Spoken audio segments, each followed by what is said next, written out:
پیارے آقا ام ہانی کے گھر یا حتیم کعبہ میں قریب کعبہ مختلف روایات میں تشریف فرما ہے، ماہو استراحت ہیں، حضرت جبریل حاضر ہوئے، آپ کو اپنے پروردگار کا پیغام دیا کہ اللہ رب العزت آج یہ چاہتا ہے کہ آپ تشریف لائیں۔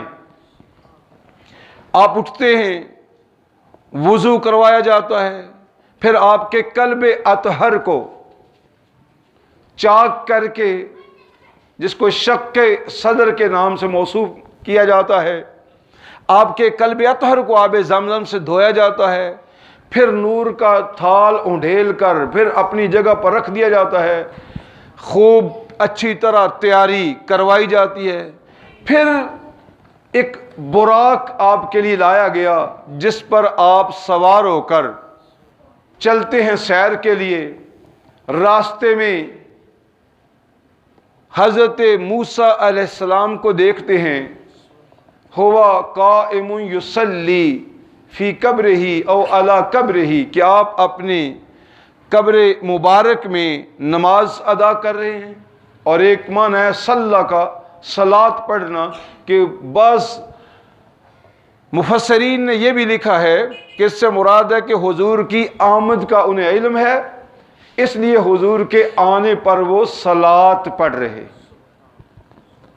سرکار پھر مدینہ منورہ سے گزرے، 2 رکعت نماز ادا کی وہاں پر، پھر آگے اس مقام سے گزرے جہاں پر حضرت عیسیٰ علیہ السلام کا تولد ہوا تھا، وہاں پر 2 رکعت نماز پڑھی، پھر بیت المقدس تشریف لے گئے، بیت المقدس میں انبیاء کی امامت کروائی، امامت کروانے کے بعد پھر آپ وہاں سے آسمانوں کی طرف تشریف لے گئے، تو خاص جو سیڑھی پیش کی گئی اس کے ذریعے پہلے، دوسرے، تیسرے، چوتھے، پانچویں، چھٹے، 7ویں آسمان تک دیگر مختلف انبیاء کرام سے ملاقات ہوتے ہوتے آپ سدرۃ المنتہا تک پہنچے۔ وہاں پر حضرت جبریل نے عرض کیا، اے اللہ کے حبیب، میں اس سے آگے نہیں جا سکتا، لو دنوت ان ملۃ لترکت، اے اللہ کے حبیب اگر میں ایک پورے کے برابر بھی، ہاتھ کے ایک پور کے برابر بھی آگے بڑھا تو میں جل جاؤں گا، میری یہاں پر انتہا ہے، آگے آپ نے جانا ہے۔ پھر حضور کے لیے نورانی رفرف پیش کیا گیا، پھر آپ نے وہ 70,000 یا دیگر کم و بیش حجابات سے سفر کر کے اپنے پروردگار کی بارگاہ میں حاضر ہیں، قاب قوسین او ادنی کے مقام پر فائز ہوئے، تو پھر اپنے رب کے ساتھ، اللہ کے ساتھ کچھ راز و نیاز کی باتیں ہوئیں۔ وہ جو اوہا الی عبدہ ما اوہا ہوا، تو وہاں پر ساری باتیں تو کھولی نہیں گئی، آج تک کھول نہیں سکی ہے۔ کچھ باتیں جو بزرگوں نے بیان کی آگے لکھی ہیں کہ سرکار اللہ رب العزت کی بارگاہ میں حاضری دیتے ہیں تو اللہ رب العزت ارشاد فرماتا ہے، اے میرے غلام، اے میرے محبوب، اے میرے بندے، انا وانت وما سوا ذالک خلقتہ لاجلک، اے میرے محبوب سن، یہ راز میں اور تو محب اور محبوب، اور اس کے علاوہ جو کچھ میں نے پیدا کیا ہے تیری خاطر پیدا کیا، اس کے علاوہ جو کچھ میں نے پیدا کیا ہے وہ سارا تیرے لیے پیدا کیا ہے۔ اب اللہ کے محبوب اپنی محبت کا اظہار کرتے ہوئے عرض کرتے ہیں، انا وانت وما سوا ذالک ترکتہ لاجلک، اے اللہ میں نے، میری عرض ہے، میں اور تم، اس کے سوا جو کچھ ہے اس کو میں نے تیری خاطر چھوڑ دیا ہے۔ تبتل الیہ تبتیلا، ساری کائنات سے کٹ کر اللہ سے جڑ جا، کہ اے اللہ میں سب سے کٹ کر تیرے ساتھ جڑ گیا، تیری خاطر میں نے سب کچھ ترک کر دیا، سب چھوڑ دیا ہے۔ اب اللہ رب العزت نے پوچھا، یہاں پر امام بیضاوی رحمۃ اللہ تعالی علیہ بھی رطب اللسان ہے، آپ فرماتے ہیں پھر اللہ نے پوچھا اے میرے محبوب تم میرے پاس آئے ہو، بما اشرفک یا محمد، آج مجھے بتاؤ کہ میں تمہیں کون سا شرف عطا کروں، بما اشرفک یا محمد، اے میرے محبوب مجھے بتائیے آج تجھے کون سی عزت سے نوازوں؟ تو وہاں پر سرکار دو عالم عرض کرتے ہیں بنسبتی الیک بالعبودیہ، اے اللہ تو مجھے اپنا بندہ کہہ دے، بنسبتی الیک بالعبودیہ، اے اللہ تو مجھے اپنا بندہ کہہ دے۔ گویا آپ نے اظہار کیا کہ ساری کائنات کو یہ دعویٰ ہے کہ وہ تیرے بندے ہیں، مزہ تب ہے جب تو کہہ دے یہ میرا بندہ۔ ہمیں تو دعویٰ ہے نا اللہ کا بندہ ہونے کا، لیکن لطف اور مزہ تو تب ہے کہ اللہ بھی کہے یہ میرا بندہ ہے۔ تو اللہ کے محبوب نے عرض کی بنسبتی الیک بالعبودیہ، اے اللہ میری نسبت اپنی طرف عبدیت کی کر دے، اے اللہ تو مجھے اپنا بندہ کہہ دے۔ پھر پروردگار عالم نے جب تعارف کروانا چاہا تو کہا سبحان الذی اسری بعبدہ لیلا من المسجد الحرام الی المسجد الاقصی، اور سورہ نجم میں کہا فاوحی الی عبدہ ما اوحی، ہمیں یہ بتایا سنو یاد رکھو، یہ جو اپنے عبد مکرم کو، رسول محتشم کو، اپنے نبی کو میں عبد کہہ رہا ہوں، یہ میرے نبی کی چاہت ہے۔ دو عالم چاہتا ہے رضائے خدا، خدا چاہتا ہے رضائے محمد، یہ میرے نبی کی چاہت کی بات ہے، یہ میرے محبوب کی چاہت کی بات ہے۔ تو اظہار اس بات کا کیا دونوں آیتوں کے اندر کہ میرا نبی چاہتا ہے کہ میں اسے اپنا بندہ کہہ دوں۔ تو پھر میں نے ایک بار نہیں 2 بار جب تذکرہ کیا اسی معراج کا تو اسی چاہت کا خیال رکھا، اور اپنے محبوب و مکرم نبی و رسول اور محبوب کو میں نے عبد کی شان سے نوازا۔ حضرات گرامی یہ معاملہ ہوا۔ اب دوسری بات یہ ہے کہ عبد میں ایک عاجزی ہے، عبد میں جھکاؤ ہے۔ عبادت کہتے ہیں بندگی کو، اللہ کی بارگاہ میں جو جھکتا ہے وہ عبد ہے، جو جھکتا نہیں وہ عبد نہیں، جو عبادت نہیں کرتا وہ عبد نہیں کہلا سکتا، جو عبادت کرتا ہے وہ عبد کہلا سکتا ہے۔ اب یہاں پر ایک بات یہ بھی اعلان کر دیا کہ سب کو ناز ہے کہ ہم اللہ کے بندے ہیں، اس کی بندگی کرتے ہیں، اس کی اطاعت کرتے ہیں، لیکن اللہ کو ناز ہے اس کا محبوب اس کی بندگی کرتا ہے۔ ناز ہے اس کا محبوب اس کی بندگی کرتا ہے۔ تو گویا اعلان کیا کہ بندگی کا اعلان کرنے والوں، بندگی کا دعویٰ کرنے والوں، سنو بندگی وہ ہوتی ہے جس طرح میرا محبوب کرتا ہے۔ اور بخاری و مسلم ہے حتی تورمت قدماہ، بندگی کا یہ عالم ہے ساری ساری رات مصلی پہ کھڑے ہیں، آپ کے پاؤں مبارک سوج جاتے، او سکا ہو یا آپ کی پنڈلیاں سوج جایا کرتی تھیں۔ جب عرض کی گئی اے اللہ کے حبیب آپ ایسا کیوں کرتے ہیں؟ اللہ نے تو آپ کے ساتھ ہر طرح کی مغفرت کا وعدہ کر رکھا ہے۔ تو آپ فرماتے ہیں افلا اکون عبدا شکورا، کیا میں اللہ کا شکر گزار بندہ نہ بنوں؟ تو یہاں پر بھی آپ نے اپنی عبدیت کا اظہار فرمایا کہ کیا میں اللہ کا عبد شکور، شکر گزار عبد نہ بنوں؟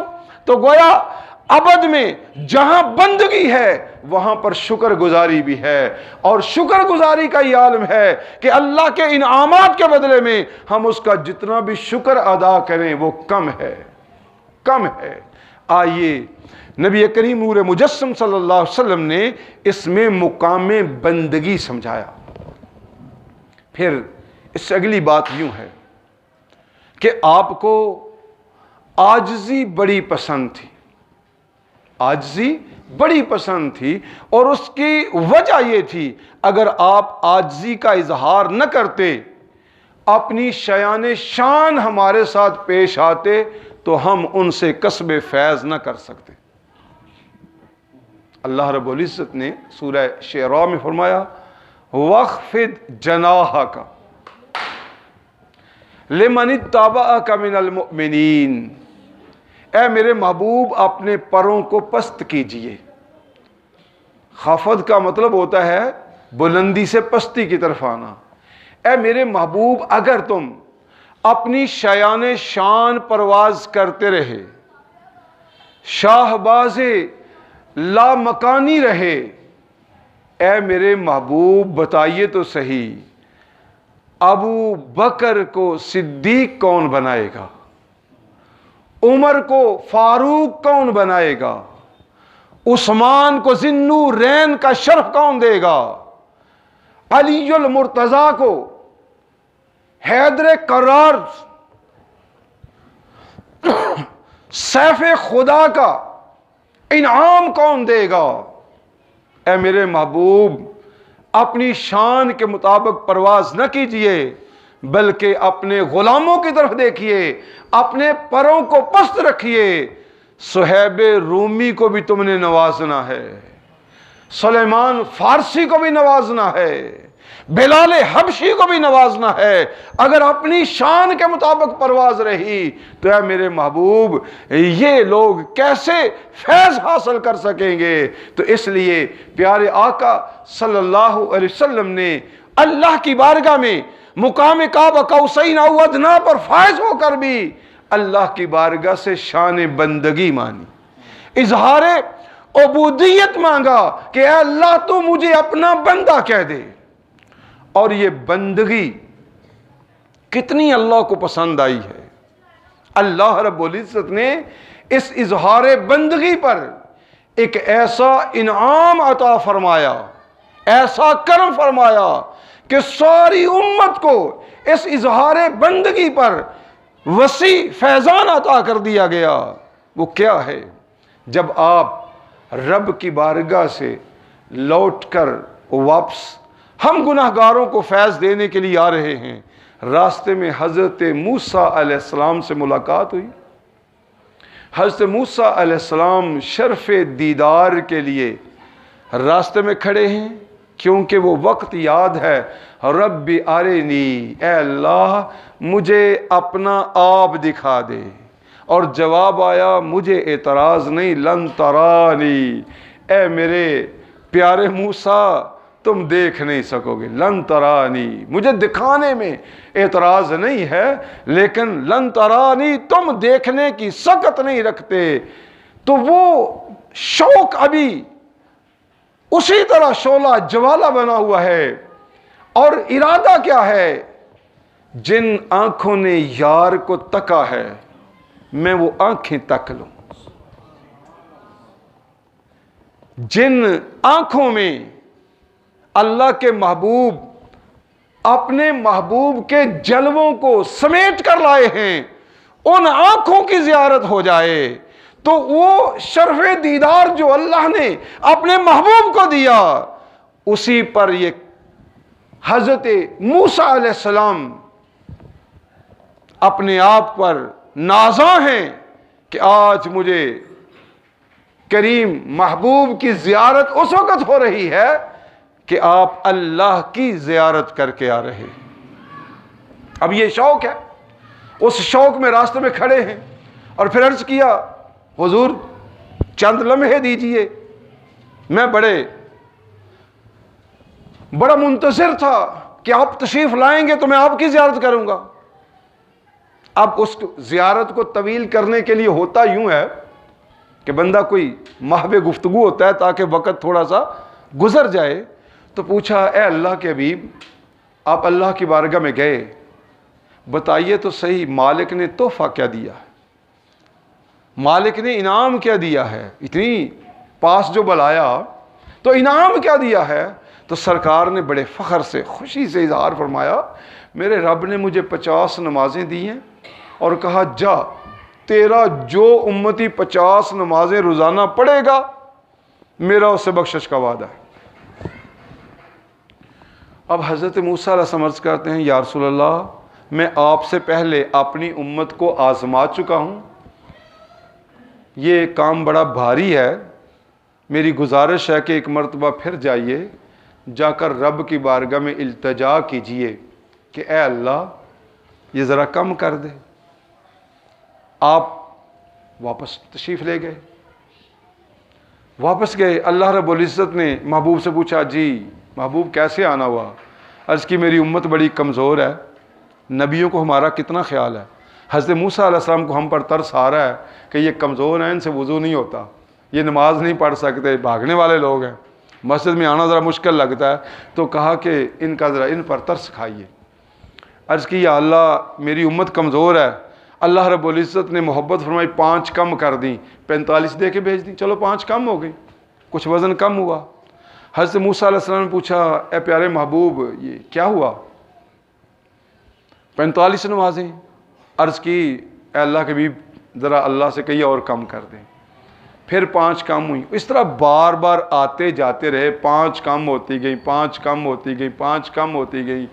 اب یہاں پر حیرانگی والی بات ہے، حیرانگی والی بات ہے نا کہ اللہ کو پہلے سے پتا تھا کہ باقی 5 ہی رہ جانی ہے، اللہ کو پہلے سے پتا تھا باقی 5 ہی رہ جانی ہے، یہ ہمارا ایمان ہے، تو پہلے ہی 5 کیوں نہیں دے کر بھیجی؟ ہاں یہ بات ہر کسی کو سمجھ نہیں آتی، یہ محبت والوں کو سمجھ آتی ہے کہ محبوب سے ملنے کا بہانہ بن جائے پھر کچھ بھی ہو جائے، محبوب سے ملنے کا بہانہ بن جائے کچھ بھی ہو جائے، بندہ پہنچتا ہے وہاں پر۔ تو یہ تو بار بار ملاقات کی بات تھی کہ میرا محبوب بار بار آئے گا، بار بار ملاقات ہوگی۔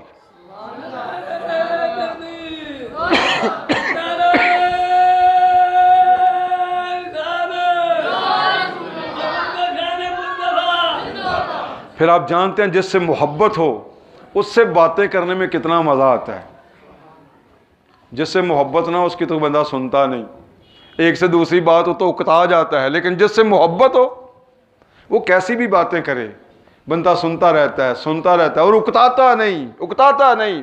یہاں پر معاملہ محب اور محبوب کا ہے کہ اللہ رب العزت چاہتا ہے میرا محبوب بار بار آئے، میرا محبوب بار بار میرے پاس آئے، اور اس کا وہ سوال کرنے کا انداز، پھر محبوب کو عطا کرنے کا انداز، یہ لطف اور مزہ اللہ جانتا ہے یا اس کا رسول جانتا ہے۔ جب 5 رہ گئی نا، حضرت موسیٰ علیہ السلام نے عرض کیا اے اللہ کے حبیب ایک بار ذرا اور ہو آئیں، ایک بار اور ہو آئیں۔ اب سرکار نے آگے سے کیا جواب دیا؟ کئی لوگ تو خوش ہوتے ہیں چلو ایک بار اور ہوتے تھے، 2-3 اور کام ہو جاتی، ایک صبح ہوتی ایک شام ہوتی، تو جنہوں نے نہیں نہ پڑھنی ان کے لیے 2 بھی زیادہ ہے۔ حضرت موسیٰ علیہ السلام کی قوم پر 2 ہی تھے، ایک صبح ایک شام، اور 2 بھی باری تھی، تو ان کے لیے 2 بھی باری ہوتی، اور جنہوں نے پڑھنی ہے ان کے لیے 50 بھی کوئی نہیں۔ وہ لوگ بھی تو ہیں نا جنہوں نے 40 سال رات عشاء کے وضو سے فجر پڑھی ہے، کیا وہ انسان نہیں تھے؟ کیا انہیں تھکن نہیں ہوتی تھی؟ کیا وہ اب یہاں پر کئی بار دیکھتے ہیں کہ بوڑھے بوڑھے اشخاص ہیں، یہ عبد الرحمان صاحب ہیں، بیمار ہیں، اور یہ ابھی تو کچھ بہتر ہیں، بڑے بیمار ہیں، پھر بھی مسجد آتے۔ ایک دن ایک دوست مجھے یہاں پر بتانے لگے کہ میں نے کہا کہ تم بیٹھ کر نماز پڑھ لیا کرو، کہیں گر نہ جانا، تو کہنے لگے یہ تو بڑا اچھا ہو کہ میں اللہ کی بارگاہ میں کھڑا ہوں اور گر جاؤں اور میری جان نکل جائے۔ یہ جذبے بھی موجود ہیں، ایسے لوگ ہیں۔ یہ حاجی رفیق صاحب ہیں، گھٹنا پوری طرح درد کرتا ہے، میری طرح کا کوئی بندہ ہوتا تو کرسی پہ بیٹھ کے پڑھتا، پھر بھی کھڑے ہو کر بیٹھ کر رکوع و سجود کے ساتھ نماز ادا کرتے ہیں۔ تو جنہوں نے کرنی تھی انہوں نے 50 بھی کرنی تھی، جن پر بھاری ہیں ان پر 5 بھی بھاری ہیں۔ اب سرکار سے جب عرض کیا نا کہ اے اللہ کے حبیب میں اپنی قوم کو آزما چکا ہوں، ایک چکر اور لگائیں، کچھ اور تخفیف کروا لیں، تو سرکار نے فرمایا اب مجھے میرے اللہ سے حیا آتی کہ میرے امتی جو میرے ساتھ محبت کا دعویٰ بھی کریں گے، میرے غلام ہونے کے دعوے دار بھی ہوں گے اور اللہ سے انعام لینے کے دعوے دار بھی ہوں گے، وہ 5 بھی نہیں پڑھ سکیں گے۔ تو اب مجھے رب کی بارگاہ سے حیا آتی ہے، یہ کیسی امت ہے جو 5 بھی نہیں پڑھ سکے گی؟ مجھے حیا آتی ہے کہ 5 بھی نہیں پڑھ سکے گی۔ اب میرے رب نے وعدہ کر لیا ہے کہ یہ پڑھیں گے 5، ثواب 50 کا ملے گا۔ پڑھیں گے 5، ثواب 50 کا ملے گا، اور بدلے میں جنت ہے۔ تو جب میرے رب نے اب مجھ سے وعدہ کر لیا ہے تو اب مجھے واپس رب کی بارگاہ میں جاتے ہوئے حیا آتی ہے۔